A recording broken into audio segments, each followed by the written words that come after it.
श्रद्धा परम आराध्या परम पूजनिया तपाचार्या परमात्म स्वरूपा गुरनी मैया के पावन पुनीत चरणार विंदों में मेरे हृदय के अनंत अनंत भावों से प्रणम्य स्वीकार हो।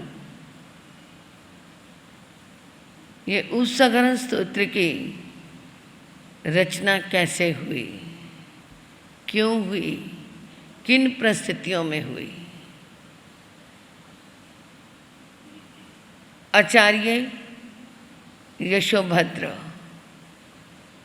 अपने समय के बहुत बड़े महान आचार्य हुए। उनके चरणों में दो सहोदर भाई, सगे भाई भद्रबाहु और विराहमिहिर कुछ शिक्षा प्राप्त करने के लिए आए। प्रार्थना की, गुरुदेव हमें भी कुछ धार्मिक आध्यात्मिक तत्व संबंधी ज्ञान प्रदान करने की कृपा करें। लौकिक विद्या तो हमने, सांसारिक विद्या तो हमने परिपूर्ण की है। आचार्य यशो विजय जी ने उन दोनों शिष्यों को, जो दोनों सगे भाई थे, स्वीकार किया। पहले तो गुरु शिष्य को स्वीकार कर ले, इससे बड़ी और कोई महत्वता नहीं होती। विद्यादान प्रारंभ हुआ। जो भद्रबाहु है, बड़ी लगन से, तन्मयता से, हृदय की आस्था से गुरु की वाणी को स्वीकार करते हैं, परंतु विराहमिहिर ऊपर ऊपर से स्वीकार करता है। गुरु को समझते देर नहीं लगी कि कौन सा दोनों में से योग्य शिष्य है। किसी बात का प्रश्न पूछते विराहमिहिर लौकिक दृष्टि से उसका उत्तर देते और भद्रबाहु उसे आध्यात्मिकता का पुट दे करके धार्मिक रंग में रंगते हुए उसका उत्तर देते। तो जो शिष्य गुरु के अनुकूल चलता है तो उसका प्यार भी उसके ऊपर लुट जाता है। भद्रबाहु को उन्होंने ज्ञान देना शुरू किया। विराहमिहिर भी ले रही हैं, परंतु अंतर उनका दुनिया के धंधों को चलाने का, कि ऐसी विद्या ग्रहण करूं कि दुनिया मेरे पीछे लगे। आज क्या है, कोई भी साधना की जाए तो दुनिया को पीछे लगाने की, भीड़ इकट्ठी करने की क्या है, भावना है। गुरु ने विशेषता ज्ञान भद्रबाहु को देना शुरू किया। इससे विराहमिहिर अपनी कमजोरी को ना समझते हुए बल्कि ईर्ष्या से भर गए कि ले, गुरुजी तो इसी को सब कुछ मानते हैं। घर में था तब भी माता पिता भद्रबाहु भद्रबाहु करते थे, यहाँ आया तो यहाँ पे भद्रबाहु भद्रबाहु हो रहा है, परंतु ये नहीं समझा कि कमी मेरे में है। जिस दिन अपनी कमी हम पहचान लेंगे, उस दिन दूसरे को दोष देना बंद कर देंगे। हम दूसरे को दोष तभी देते हैं जब हम अपनी कमी का एहसास नहीं होता। करते करते विराहमिहिर वहाँ से क्या है, उखड़ना शुरू हो गया। अरे मुझे तो ज्योतिष ज्ञान चाहिए। ज्योतिष ज्ञान प्राप्त करने के लिए उसने और प्रयास करना शुरू कर दिया कि मैं ज्योतिषी में बड़ा आगे निकल जाऊंगा तो लोग मेरे पीछे पीछे पूछने के लिए आएंगे। समय निकलता गया। विराहमिहिर ज्योतिष में क्या हो गया, बहुत पारंगत हो गया। भद्रबाहु आध्यात्मिक साधना में बहुत ऊंचे बढ़ गए। अब विदाई का समय हो गया, दोनों अलग अलग क्या है, गुरु से विदा लेकर के अपने अपने स्थान में है। भद्रबाहु ने साधना को चुन लिया, उसने ज्योतिष को चुन लिया। लोग आते हैं ज्योतिषी के पास, मेरा धंधा नहीं चलता, मेरे बेटा कब होगा, मेरा व्यापार कैसे होगा, मेरी बनती नहीं है, यानी ऐसे ऐसे प्रश्नों के उत्तर देने शुरू हो गए और पैसा आना शुरू हो गया, प्रसिद्धि बहुत बढ़ गई। प्रतिष्ठानपुर नगरी में राजा के यहाँ सब कुछ था, परंतु बेटे का अभाव था। राजमंत्री ने सुना बहुत बड़ा ज्योतिषी है, उसके पास गए, मेरे राजा के यहाँ कब पुत्र उत्पत्ति होगी।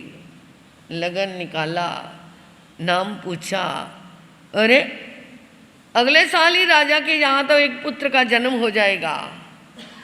अगर ये बात सत्य हुई तो तुम्हें मैं राज ज्योतिष की पदवी दिलवा दूंगा। ठीक है, बात पक्की पक्की। समय निकलता गया, साल हो गया, बेटे का जन्म हो गया, चारों तरफ बधाइयाँ बंटनी शुरू हो गई। राजमंत्री राज ज्योतिष के पास गया, शुभ मंगल हो आपका, आपका वचन पूरा हुआ, चलो राजा के यहाँ आप भी पधारे। अरे देरी क्या करनी, चला गया। अहंकार आ गया कि मेरी कही हुई बात क्या हो गई, पूरी हो गई, सत्य हो गई। राजा ने कहा इसका जन्म लगन बनाओ। बनाना शुरू किया। अरे महाराज ये तो बहुत 100 साल से भी ऊपर उम्र की लेकर के आया है, 100 साल से ऊपर जिएगा, 102 इसकी पत्नियां होंगी, एक से एक लाजवाब होगी, बहुत तरह से ये क्या है आगे बढ़ेगा। राजा ने उसको थैली भर करके मोहरों की दी और तुम्हें मैं राज सम्मान से भी भूषित करता हूँ। परंतु उसके मन में एक कसक थी कि भद्रबाहु के कारण मेरा हमेशा अपमान होता रहा, अब बदला लेना है मुझे। उसने कहा महाराज बड़े अफसोस की बात है। क्या? सब लोग बधाई देने आपके लिए आ रहे हैं, इतने वर्षों के बाद आपके घर में पुत्र उत्पत्ति हुई है, परंतु ये बाहर जो जैन साधु हैं ये नहीं आए आपके यहाँ। आना तो चाहिए ना, आपके राज नगरी में रह रहे हैं। कर्मचारियों को भेजा भद्रबाहु के पास, वहाँ पे श्रावक बैठे हुए थे, तब तो चर्चा चल रही थी। कर्मचारी गया, आपको महाराज ने बुलाया है। हमारा राज दरबार से क्या मतलब, हमने तो संसार को त्याग दिया है। अरे उनके क्या है, राज नगरी में रहते हो, आपका फर्ज बनता है उनके बेटे के यहाँ बेटा हुआ है बधाई देने के लिए। अरे क्या बेटा, क्या जन्म, क्या मृत्यु, क्या देखना है। दुनिया के घरों में भी तो बच्चे पैदा होते हैं, राजा के हो गया तो विशेष क्या बात है। अरे तुम्हें नहीं पता राजा तुम्हें दंड देंगे। दंड की बात करते हो, तुम्हें नहीं पता। 7वें दिन उस बच्चे की मृत्यु हो जाएगी। 7वें दिन उस बच्चे की मृत्यु हो जाएगी, वो भी एक बिल्ली के निमित्त से। कर्मचारी तो भागा आया, महाराज पहले तो आने को तैयार नहीं थे, फिर वो क्या है कहते हैं कि उसकी तो बच्चे की मृत्यु हो जाएगी। अंदर से थोड़ा सा तो डर गया राजा। उसने कहा संत है, संत की बात खाली नहीं जाती है। और दूसरी तरफ ये राज ज्योतिषी जो है ये कहता है 100 साल का। उन्होंने कहा चलो पहले एक तो काम करो कि जितनी अपनी नगरी में बिल्लियां हैं सबको जंगल में छुड़वा दो, ना बिल्ली होगी ना वो मृत्यु को प्राप्त होगा। 7 दिन राजा ने उस ज्योतिषी को कह दिया, किसको, ब्राह्मणिहर को, देख अगर ये 7 दिन में ये बात पूरी हो गई तो तेरे को मैं क्या दूंगा, फांसी दूंगा। अगर ये 7 दिन सकुशल निकल गए तो तू राज ज्योतिषी पे बना रहेगा। अंदर से तो वो भी घबराया, क्योंकि आत्मा की साधना और लौकिक पढ़ाई में बहुत अंतर होता है। अंतर से बोलना और ऊपर से बोलने में बहुत अंतर होता है। चला गया। 7 दिन प्रार्थना कर रहा है, प्रभु ये 7 दिन निकल जाए, निकल जाए, निकल जाए। उधर 7वां दिन चल रहा था। बच्चे को दासी खिला रही थी, रो रहा था, बार बार उसको क्या है, उसको चुप कराने की कोशिश कर रही थी। उसे इधर आम देखा ना था, दरवाजे की जो सांकल होती है ना, इधर कुंडा बोलते हैं ना, वो सांकल को ऐसे हिला हिला करके शोर करके उसको चुप करवाने की कोशिश कर रही थी कि इतने में वो सांकल निकल करके बच्चे के माथे पे लग गई और बच्चा क्या हो गया, बच्चा पूरा हो गया। हाहाकार मच गया। राजा कहता क्या हुआ, कोई बिल्ली आई? नहीं। कैसे मृत्यु हुई? महाराज मैंने ही क्या है सांकल बजानी शुरू की थी, वो सांकल निकली और माथे पे लग गई, बच्चा पूरा हो गया। मुझे जो सजा देनी है दे दो, मैं आपकी क्या हूँ, अभागिन दासी हूँ, मेरे कारण ऐसा हुआ है।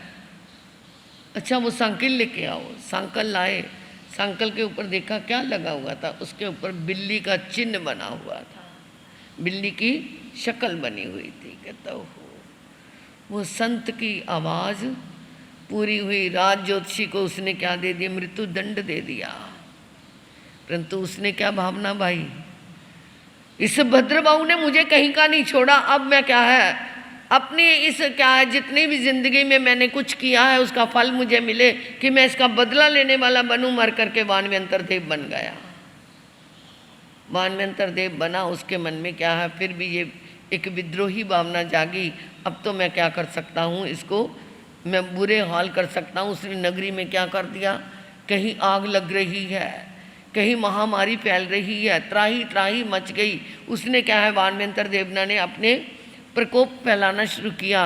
तो राजा क्या है भद्रबाहु स्वामी के पास आया, प्रभु आपके आवाज़, आपके वचन, आपकी वाणी बिल्कुल सत्य हुई, अब इस नगरी को तुम ही बचाओ। उन्होंने ध्यान में देखा, ओ ब्राह्मीहर अपना वैर छोड़ ना सका।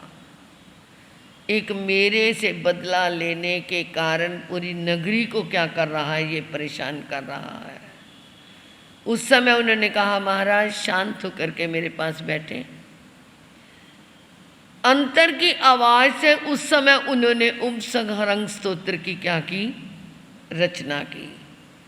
और रचना करते ही उन्होंने कहा ये स्तोत्र सारी नगरी में कह दो, सब पढ़ें। जो जो पढ़ता जाएगा, जो बीमार है वो ठीक होता जाएगा। और ये जो उपद्रव हो रही हैं, आग का, पानी का, इधर उधर आंधी तूफान का, ये शब्द शांत हो गए।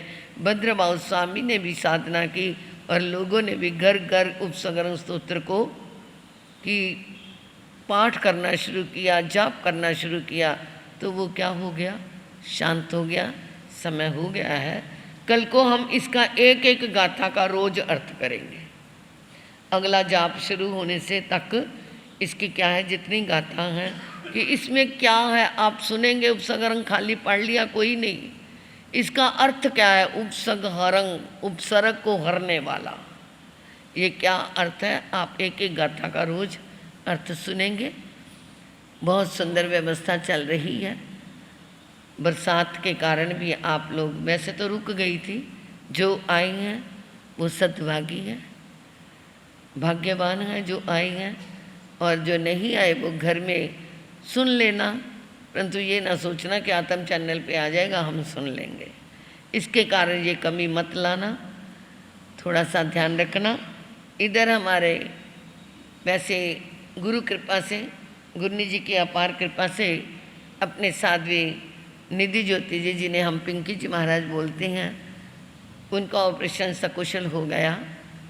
ऑपरेशन करते करते तो परिस्थिति ऐसी जटिल आ गई थी, परंतु गुरनी जी की कृपा से वो सब कंट्रोल में आ गई कि वो जटिल स्थिति भी, एक बार तो उन्होंने बोल दिया था हार्ट फेलियर, लंग्स फेलियर, परंतु सब कंट्रोल में आ गया। वो आ गई हैं और यहाँ पे वो ऊपर विराजमान हैं। ये सब धर्म का शरणा होता है। अंतराय कर्म थी, कोई असाता वेदनी उदय में था, हो गया, शांत हो गया। अब इधर हमारे नवकार महामंत्र की ज्योति का प्रकाश जो घर घर चल रहा है, उसमें आज सोनाली जैन, ज्योति जैन आए हुए हैं। उनको मालूम है सोनाली जैन, ज्योति जैन कौन है जी? आप जानते हो? उनके यहाँ पे जाप है। कल का जाप हमारे अध्यक्ष श्री विनोद जी जैन के यहाँ पे है, कल का जाप आपके जहाँ। तो भाई 1 अगस्त, 2 अगस्त, 3 अगस्त, 4 अगस्त, 2 घंटे के लिए भी आपको सोचना पड़ता है। मुझे ये समझ नहीं आई। अरे घर में रह करके 2 घंटे का जाप अपने परिवार का करना, मैं तो कहती हूँ एक दिन में 4-4, 6-6 जाप आ जाए तो भी कमी है। आप 2 घंटे के लिए भी इतना सोचते हो। जल्दी से जल्दी मुझे ये जाप लिखवा दो, नहीं तो प्रयास तो मुझे फिर करना पड़ेगा ज़बरदस्ती का। जो भी आएगा मैं फिर लिखती जाऊंगी कि आपका लिख लिया, मैंने आपका लिख लिया, अपनी खुशी से लिखवा दो। 2 घंटे के जाप में होता क्या है? आपने सुना है ना कि ये कितना फल मिलता है जाप करने से, साधना करने से। अपने परिवार के अंदर एक संस्कार जागेगा, आपके बच्चों को बैठने का मौका मिलेगा, आपके परिवार को इकट्ठा होकर के बैठने का मौका मिलेगा। नहीं तो कोई एक आ रहा है दूसरा जा रहा है, पता ही नहीं चलता। कम से कम 2 घंटे अपने घर में जाप करवा लेना। और आईमिल के अंदर हमारे बहन भाइयों की तरफ से जो आईमिल का यज्ञ चल रहा है, उसमें कल भी चाहे बरसात के कारण लोग नहीं आ पाए, परंतु मैं वहाँ बैठे बैठे भी आईमिल के पचखान होते रहे। 4 पचखान तो मैंने ही करवाए थे।